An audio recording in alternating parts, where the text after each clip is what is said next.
Inilah kesudahan mabadi yang 10. Wajib kita kena tahu mengenai ilmu usuluddin 10 benda. Ni kita kena tahu.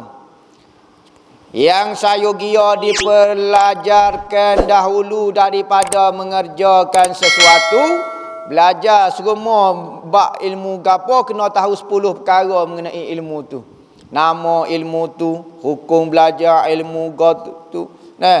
Apa siapa dia, pengasah dia, sumber dia daripada mana, kelebihan ilmu tu, apakah manfaat ilmu tu, apakah benda baik yang kita boleh daripada ilmu tu, gapo-gapo, dan nisbah ilmu tu gapo dia. Kena tahu belaka.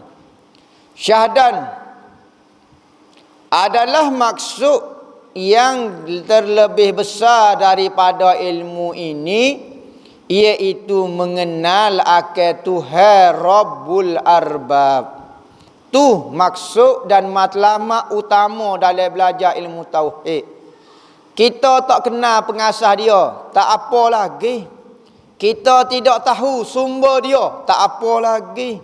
Sekalipun mabadi 10 ni benda penting, tetapi benda yang paling penting di dalam ilmu usuluddin adalah nak kenal Tuhan dan pencipta kita. Tak kenal pengasah dia, tak kenal kelebihan ilmu ni, tak kenal manfaat ilmu ni, tak apa lagi. Tapi tujuan yang sebenar adalah nak berkenalan dengan Tuhan. Tak tahu nama ilmu gapo tapi amo bisa bab ilmu usuluddin, tapi amo tak uti ilmu gapo dia, tapi ilmu Tuhan gitulah. Tak apa. Ni cekak ilmu usuluddin, ilmu sifat, ilmu aqaid, tanya tak faham seputih habuk. Masalah juga.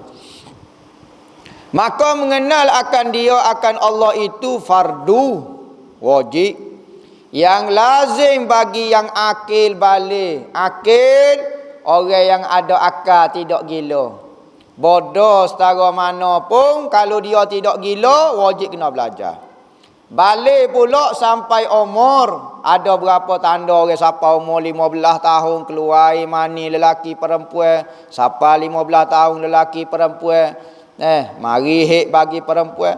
Maka hendaklah diketahuinya dengan iktikad yang jazim, iktikad yang kemah. Jazam ni apa maksud jazam? Satu pegangan yang tidak akan berubah selama-lamanya. Bila dalam syurga pun lagu tu juga, dalam kubur kau gapo, akidah yang sama. Kita beriktikad pada malam ni Tuhan ada. Dalam kubur pun kata Tuhan ada. Dalam syurga pun kata Tuhan ada. Bila lagi kata Tuhan ada? Sampai bila-bila. Sebab tu dipanggil jazam. Jazam ini hanya ada dalam ilmu tauhid. Dalam ilmu fiqh yakin sahaja. Jazam ni lebih tinggi daripada yakin. Patut kita percaya Tuhan ada kuasa atas dunia saja. Tak, dalam kubur pun saya percaya lagu tu, di syurga pun saya percaya lagu tu. Maka selama-lamanya akidah tu. Sebab tu ilmu akidah ni belajar sekali, pas kita pegang di hati kita, peganglah sampai bila-bila dalam kubur temu dengan malaikat, temu dengan Tuhan pun lagu tu lah akidah dia kita tak berubah-ubah dah. Yang muafakat ni yang sama bagi yang sawab, yang betul. Pegang benda yang betul. Kalau pegang benda salah, seperti iktikad Kristian, iktikad Nasrani kata Tuhan tu 3. Dia pegang kemah-kemih lah. Tapi betul ke tak? Salah. Pegangan kepada benda yang salah, sekalipun jaza, jadi kupu juga.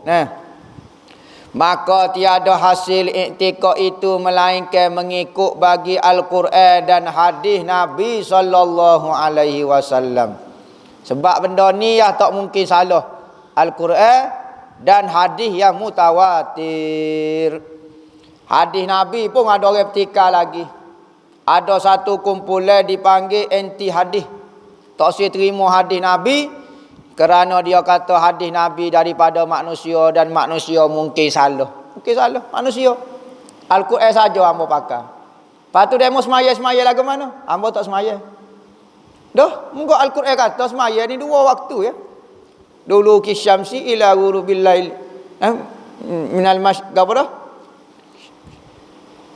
Maknanya time masuk matahari, time keluar matahari. 2 waktu ya. Pada mau semaya 2 waktu. 2 waktu. Siap ya pula. Siapa dia kau Muhammad pandai-pandai ajar aku semaya 5 waktu. Dalam Quran kata 2 waktu ya. As-sudah. Orang dak semaya 5 lah ni sesat. Mau semaya 2 waktu. Pada mau lakat takbir ke mana? Dalam Quran kata tak ada takbir, tak ada apa dia. Sudah. Rokok sujud ada dalam Quran? Tak ada. Lepas tu doa iftitah apa semua tak ada. Itu dari hadis. Manusia reka belaka. Bukhari manusia.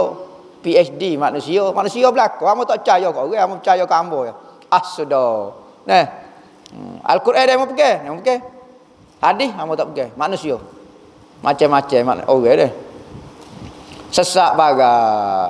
Kasing Ahmad. Meninggal dah tua dia. Yakin molek dia. Dia doktor dah. Doktor PhD kau dia. Kasih Ahmad, tak ingat dah. Kita cari ya. Kasih Ahmad anti hadis.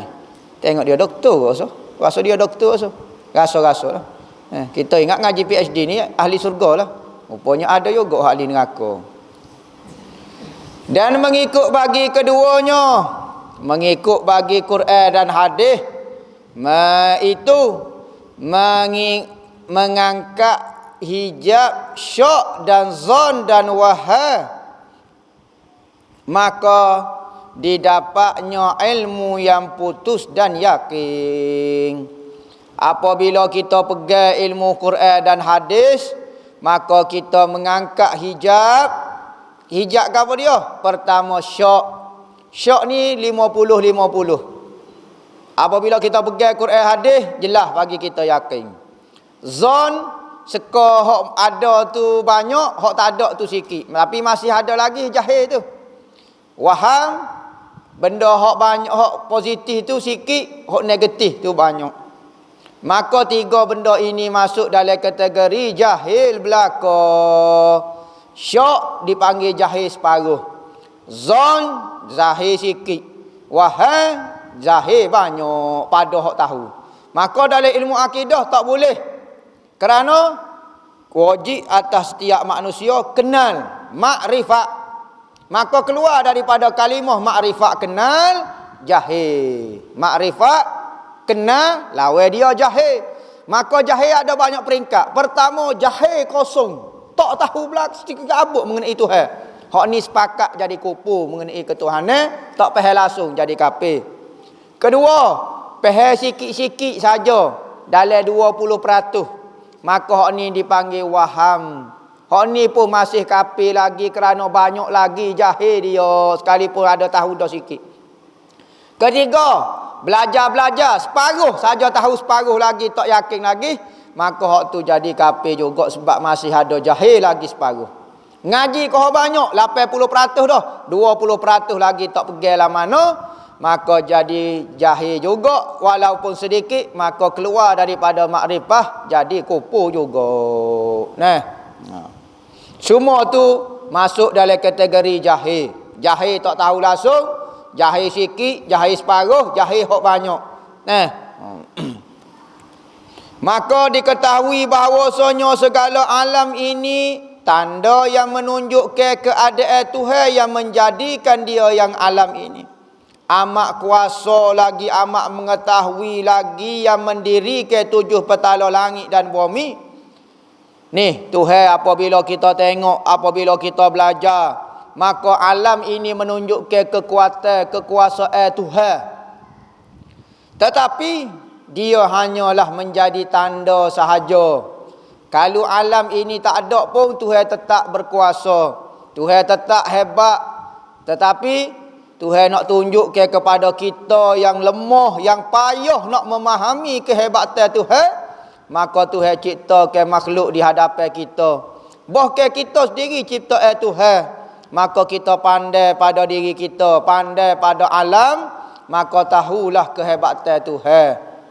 Kadang-kadang orang bodoh ni dia tak faham. Orang tubuh kata, dia tengah makan nasi. Kita tanya orang cerdik. Orang tu gagah tak? Gagah. Tu dia tak akak gapo-gapo. Tak syarat dia akak, dia tubuh kata mau faham dah dia gagah. Kita tanya orang bodoh. Tu budak tu gagah tak? Tahu. Tak gagah nampak gaya. Tahu dak makan nasi, tak ada akak bangunan kau gapo dia. Kena tunjuk dulu. Kena tunjuk dulu baru hangpa yakin. Maka kita ni lemah, tak cerdik, maka perlu kepada tanda bagi Allah Taala. Sedekah kalau orang bijak apabila sebut Tuhan cukup dah. Allah tahu Tuhan, cukup. Tak payah tanda, tak payah makhluk, tak payah makhluk. Dia Tuhan tu je beres. Apa beres tu gapo dia maksud dia. Dengan kehebatan dia, tak syarat ada tanda, tak syarat. Tetapi manusia yang lemah ini memerlukan tanda dan petunjuk dan dalil. Tujuh bertala langit dan bumi lagi ialah Tuhan yang wajibul wujud, lagi qadim, lagi baqi. Ialah yang mentadbir segala yang maujud ini. Tuhan lah hak biasa, Tuhan lah hak hebat, hak wajibal wujud.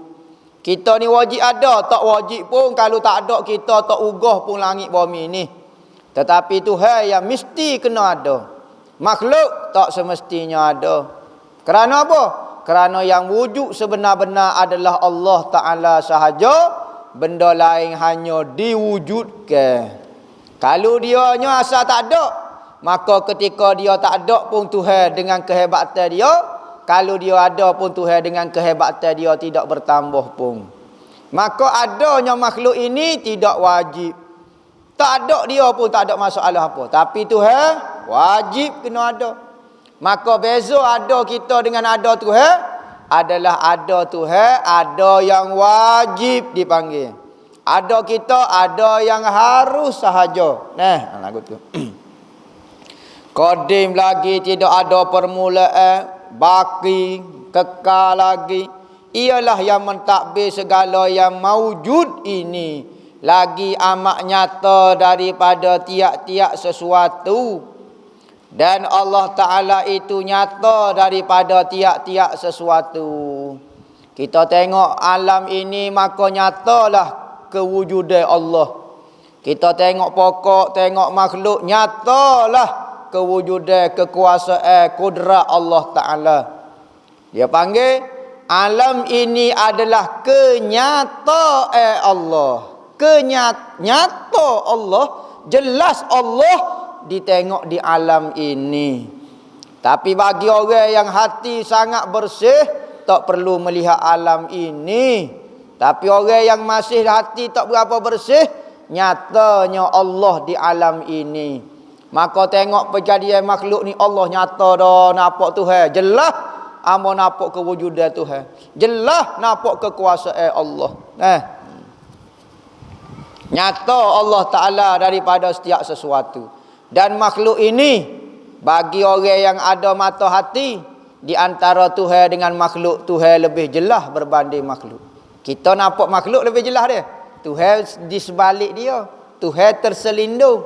Hak ni bagi kita. Bagi kita, kita nampak makhluk lebih jelas berbanding Tuhan. Bagi orang setengahnya, Tuhan lebih jelas daripada makhluk ni. Lagu mana nak putar? Berlatihlah lama-lama akan jelas Tuhan berbanding pada makhluk ni. Orang masih melihat makhluk, maka dia akan melihat bermacam-macam benda. Ada derita, ada suka, ada baik, ada buruknya. Makhluk, dia berubah, dia bergerak, dia gapo. Tetapi orang yang nyata Allah, maka dia tidak melihat kecuali semua keindahan, kebaikan Tuhan dia semata-mata. Dia pun suka semacam melihat kejadian makhluk ni.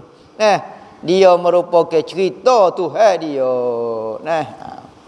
Dan ialah yang menyatakan tiap-tiap sesuatu. Tuhanlah yang mencipta, menyata ni kita kata menciptalah, mengeluarkan manusia daripada tak ada kepada ada, lagu tu menyatakan.